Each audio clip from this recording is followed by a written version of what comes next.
Buenas, ¿cómo están? Mi nombre es Iván Marini, periodista de Prosa Urgente y docente en varias escuelas de Trelew.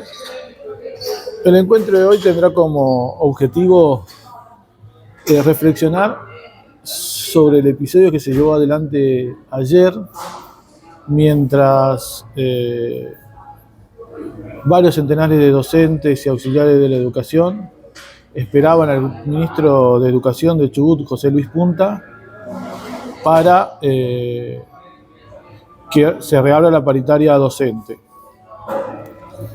Como habrán visto, se filtraron en las redes sociales imágenes del ministro de Educación intentando escapar por los techos que dan atrás del Ministerio de Educación, los paredones. Hoy el gobernador Ignacio Torres salió a desmentir esto mediante un mensajito de texto a Luis Novarecio en La Nación, porque ahí habían difundido el video. Ayer los medios de comunicación hegemónicos se ocuparon y preocuparon en no difundir esta situación, y además durante toda la jornada, que fue extensa, comenzó a las 9 de la mañana y terminó a altas horas de la noche, casi no se hicieron presentes los medios de comunicación. Sí, los medios alternativos y Prosa Urgente estuvo en toda la jornada. Pero antes de comenzar te voy a pedir lo mismo de siempre, que te suscribas al canal, es gratuita la suscripción. Tenemos alrededor de 600 y pico de suscriptores, pero nos siguen miles y miles. En realidad ven este canal miles y miles de personas, y en el Facebook de Prosa Urgente tenemos más de 26.000 seguidores. Es evidente que nuestro canal debiera tener un piso mínimo de 2.000, 3.000 o 4.000 seguidores. Así que suscríbete al canal, que es gratuito, y ponele me gusta, comentá, debatí, compartí esto si es que te parece de interés. Y ahora vamos a comenzar. ¿Cuál es el significado político? Primero que nada quiero recalcar un par de cosas. Ayer había una paritaria a las 10 de la mañana entre auxiliares de la educación y el Ministerio de Educación, a la cual también convocó la docencia autoconvocada en solidaridad con los compañeros auxiliares. Frente a esta situación de unidad en la lucha, en este caso de dos sectores que pertenecen al ámbito educativo, el Ministerio de Educación junto con la Secretaría de Trabajo de provincia y en particular el gobernador Ignacio Torres decidieron suspender la paritaria una hora antes de que esta se lleve adelante. ¿Qué hicieron los compañeros auxiliares? Bueno, ahí decidieron ir hacia el Ministerio de Educación junto con los docentes que estábamos en Vialidad Provincial, que era donde se iba a desarrollar la paritaria, y allá en el Ministerio de Educación, los auxiliares de educación que trabajan en el edificio del Ministerio de Educación decidieron ocuparlo pacíficamente hasta tanto se reabra la paritaria.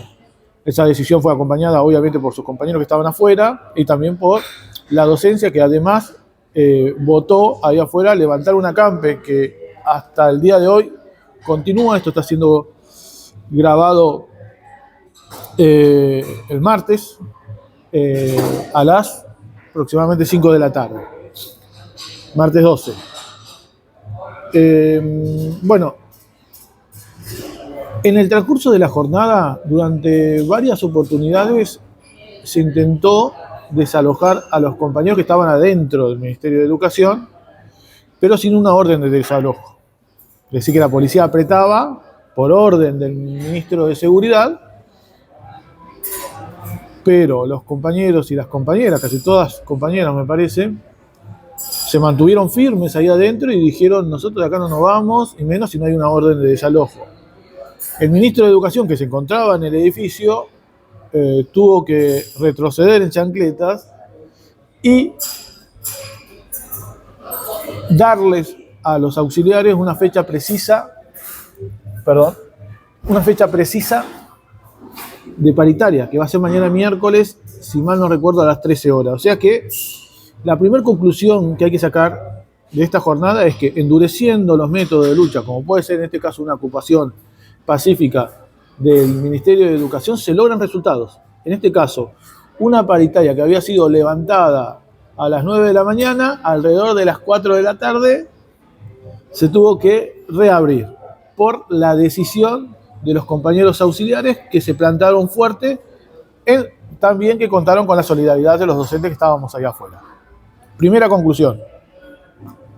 Segundo, salieron los auxiliares del ministerio, que yo creo que deben haber salido tipo 5 de la tarde aproximadamente, y mientras todo esto estaba transcurriendo, en Puerto Madryn los compañeros docentes autoconvocados comenzaron un corte de ruta intermitente en la ruta 3, la ruta nacional, que hoy también llevaron adelante. Así que felicitaciones a los compañeros ahí en Puerto Madryn por esta decisión importante que apunta, entre otras cosas, a visibilizar el conflicto docente y el reclamo docente en particular, instalándose en una de las rutas más importantes que tiene el país y con seguridad la ruta más importante que tiene la Patagonia, o una. Afuera, cuando salieron los auxiliares, se decidió que iban a quedarse en solidaridad con los docentes que ya habían empezado a hacer las acciones para levantar un acampe ahí afuera, exigiendo apertura de paritarias.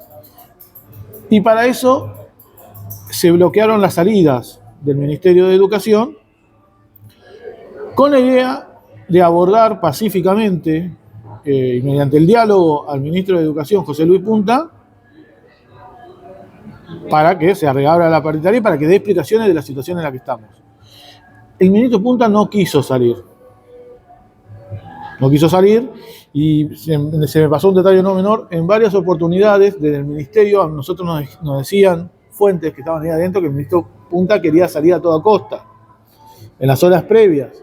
Pero ahí hubo una interna entre el ministro de Educación, el ministro de Seguridad y sobre todo los asesores de Ignacio Torres, porque por un lado el ministro quería salir a toda costa, pero los asesores de Ignacio Torres le dijeron, no, mirá, ya reprimimos hace una semana y media atrás, si volvemos a reprimir vamos a estar en un problema. Entonces, la única manera de salir de ahí sin que el ministro dé explicaciones era reprimiendo, como la vez pasada.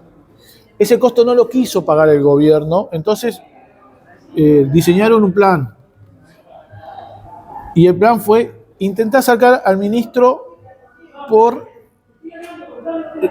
la parte de atrás que da a la zona del edificio de Ceros, de la estación de servicio, en un momento de la tarde, alrededor de las 19:30, más o menos por ahí, o quizás las 20, creo que debe haber sido 19:30, guarda que hay una mosca ahí molestando, decía, un par de compañeros vieron que había movimientos en esa parte del garage o del patio interno que se ve que tiene el Ministerio de Educación, y vimos personas que se estaban trepando a unos 50 metros.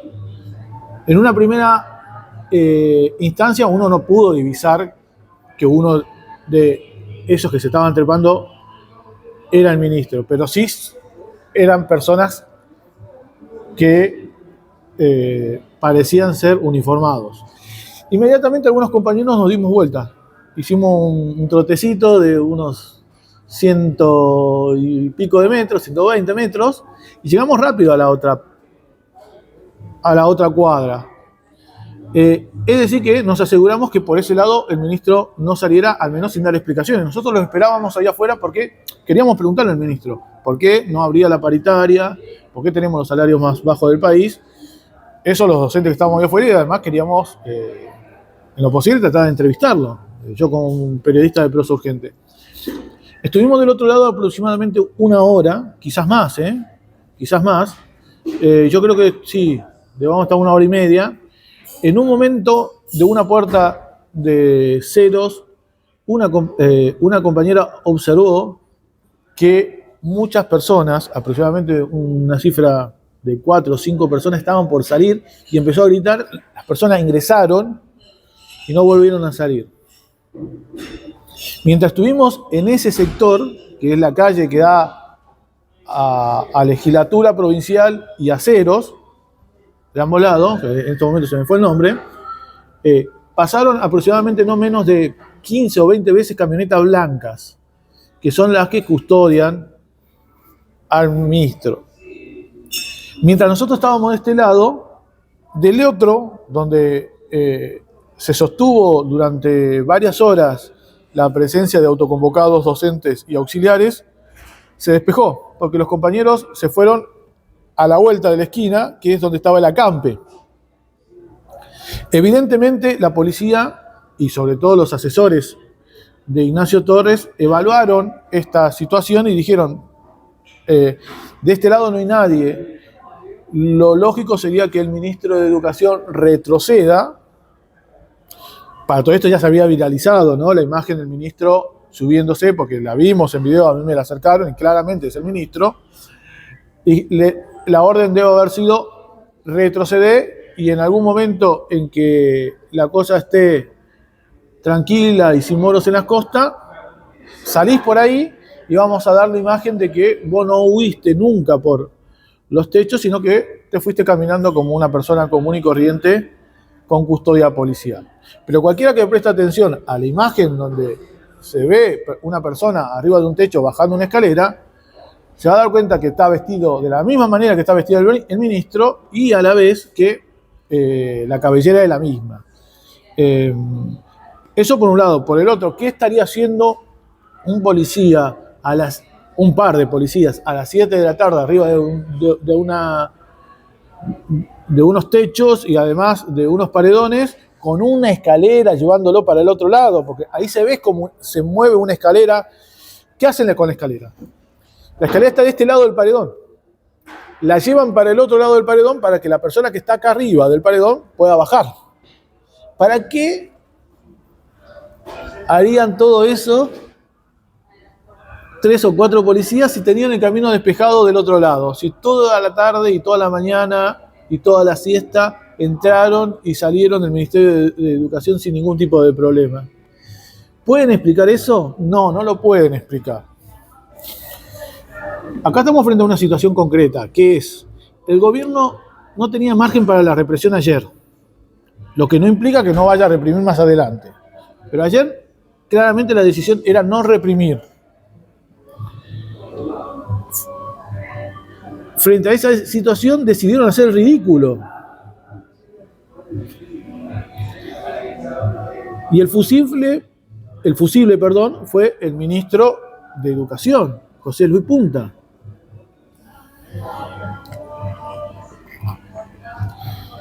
Porque si la acción salía bien, bueno, salía bien. Pero si la acción no salía bien, y efectivamente no salió, el costo era muy alto. Hoy el ministro de Educación es un cadáver político, al menos en su ministerio. Está sostenido de manera artificial. Ningún politólogo medianamente serio le diría al gobernador o a cualquier otra persona con poder de decisión sostener a este funcionario después del papelonazo que se vio anoche. Una persona escapando por los techos para no afrontar el descontento de los trabajadores. En una provincia en donde los autoconvocados ya llevamos casi o más de 3 semanas movilizándonos, sin respuestas serias por parte del gobierno a las demandas que sostenemos en las calles. Esto hoy, este video, en donde se ve como el ministro cobardemente escapa o intenta escapar, fue proyectado por La Nación Más en el programa de Novarecio, si mal no recuerdo, e inmediatamente se comunicó Ignacio Torres por mensajito de texto diciéndole que en realidad el ministro no había escapado por ahí, sino que salió por otro lugar con custodia policial. Pudo haber habido algún medio de comunicación que ayer haya informado que el ministro escapó por los techos. Prosa Urgente siempre fue seria la información, porque además estábamos ahí. Dijimos,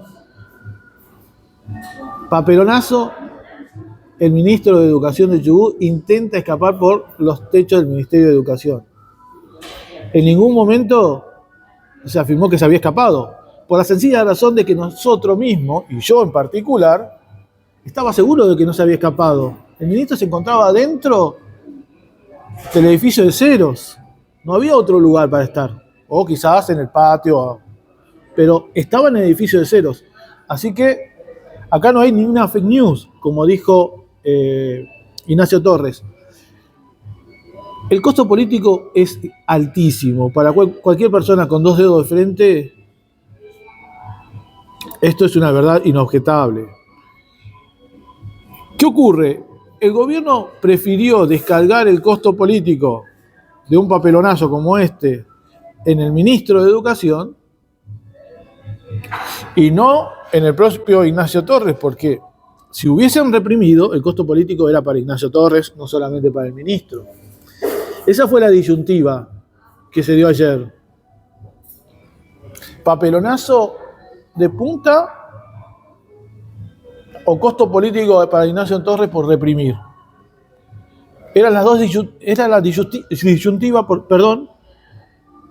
que atravesó la discusión del gabinete de Ignacio Torres durante toda la tarde, porque veían que los docentes y los auxiliares estaban firmes ahí afuera. ¿Qué implica esto? En última instancia implica que estamos frente a una no salida o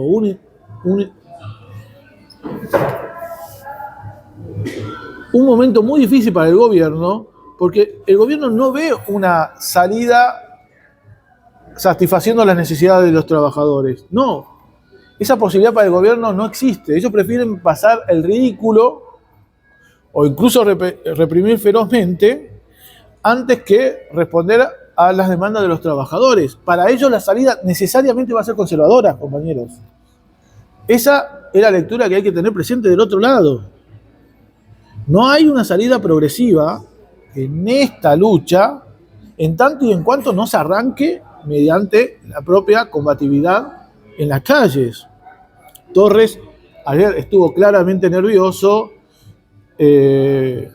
Hoy, en ese mensajito de texto, cualquiera que lo lee se da cuenta que hay un fastidio. Empezó a estigmatizar nuevamente a la izquierda, bajándole el precio a la docencia autoconvocada que se caga de hambre, porque para él esto fue todo promovido por la izquierda, es decir que la docencia que cobra 700.000 pesos en esta provincia no tiene motivo para estar enojadas, según Torres, como para esperar al ministro de Educación y exigirles explicaciones. No tiene motivo, según Ignacio Torres. Esto es todo un invento de la izquierda. Bueno, este método de Fachito Torres no es nuevo, Lo tuvo siempre desde que militó en la legislatura nacional e incluso en la campaña a gobernador y sobre todo una vez que asumió al mando del Ejecutivo Provincial. El tema es que lo hizo con fuerzas políticas relativamente marginales en el punto de vista de que, si bien un amplio sector de los chubutenses tienen arraigambre mapuche o tehuelche o de pueblos indígenas, lo cierto es que hay toda una campaña contra los pueblos indígenas para marginarlos políticamente y entonces en ese marco Torres ha mentido sistemáticamente sobre los pueblos indígenas, atribuyéndole los incendios de Cordillera y demás. Pero ahora estamos en un problema, porque mientras hizo todo eso, Torres tenía una imagen relativamente positiva. Hoy no tiene margen para el chamullo, para la mentira. Torres ya es conocido en todo Chubut como un vendehumo. La calificación de vendehumo a Ignacio Torres ya está naturalizada en esta provincia. No es un invento mío. Está naturalizada. Bueno, no es lo mismo mentir y atribuirle a la izquierda el desarrollo de esta lucha al inicio de su mandato que hacerlo ahora, cuando ya toda la provincia sabe que Torres es efectivamente un mentiroso, un embustero. Entonces, estas mentiras son impotentes en este momento. En otro momento quizás podría haber dado algún tipo de resultado. En este momento son mentiras impotentes por parte de Torres que demuestran su nerviosismo frente a la situación y su intención, por otra parte, de criminalizar la lucha, de reprimir la lucha, lo que lo va a llevar a una crisis aún mayor, porque si llega a llevar adelante esta política represiva, que ya fue adelantada en este mismo canal hace una semana, Torres va camino a un chubutazo.